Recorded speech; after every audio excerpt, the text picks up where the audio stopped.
So we're here with Ambrose Mendy at the Marriott Hotel in Greenwich. We've just had the press conference with James DeGale announcing his next opponent on November 22nd in Liverpool. James, we last saw him at Wembley, became mandatory for Carl Froch's title. How frustrating has it been for the team around James and yourself since that fight at Wembley? I can't say it hasn't been frustrating, because it has. You know, the objective was to get James as a busy fighter, you know, seriously active. By now he should be, you know, 168-pound world champion. And the only compensation is that you heard Eddie Hearn say earlier on that I phoned him 28,000 times a day. Actually, it's 29,000. The gracious thing about him is that he does pick the phone up. And I can't say he's always pleased when he gets off the end of the phone, but he's James' promoter, he's also Carl Froch's promoter, and you know, the silence, the deafening silence from Carl Froch when asked, when will you fight James DeGale, is something that he's got to overcome. From my personal point of view, my job is to secure for James, you know, his outreach, and Carl Froch is standing in the way of that. So time's ticking. They've got to fight by February the 28th. That means that it has to be signed by November the 30th. We're now approaching the middle of October. It's not so far away. In fact, James can now preoccupy himself, you know, with this fight against Peribam, which is, you know, James hasn't picked an easy fight. James makes difficult fights easy. So we are where we are. Carl Froch, as I said here, needs to get some tins of man up at and eat them.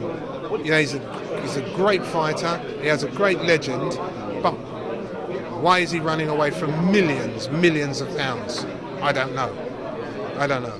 And you mentioned James and Carl, they're both under the Matchroom banner. Do you think, in a way, that's more of a hindrance and a help with something like this? If I did, James wouldn't be with him.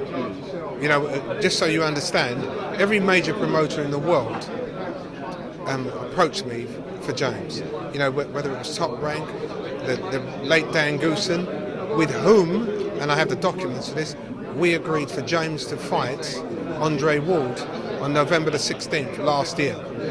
And at the last moment, they did a deal with Edwin Rodriguez, and so the fight fell by the wayside.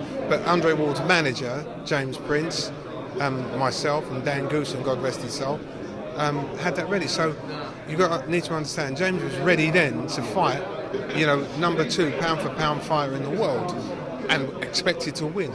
So James, as typically of a Jim McDonald fighter, is 100% ready.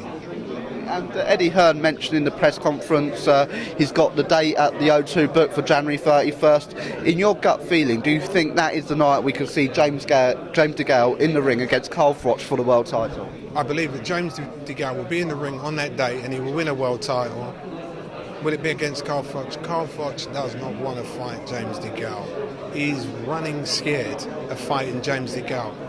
We can only guess at reasons why. Style's all wrong for him.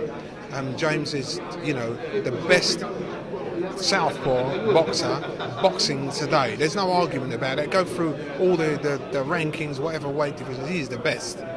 And every ranking makes him one of the top 5 168 fighters in the world.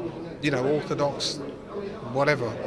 So, do I expect Carl Froch to fight James? I'd like him to. He's mandated to. But I haven't received enough coming this direction to say that he will fight him. He needs to come out of his shell, and we'll all respect what he says. If he wants to you know, resign and give up the belt, we'll all stand there and applaud him, you know, for what a great servant he's been to boxing. But all this dithering and dancing around, going on this Ponzi, you know, tumble or whatever it is, etc. You're a fighter. You ain't just a fighter. You're a great fighter. The highest paid super middleweight boxer ever in the history of super middleweight division.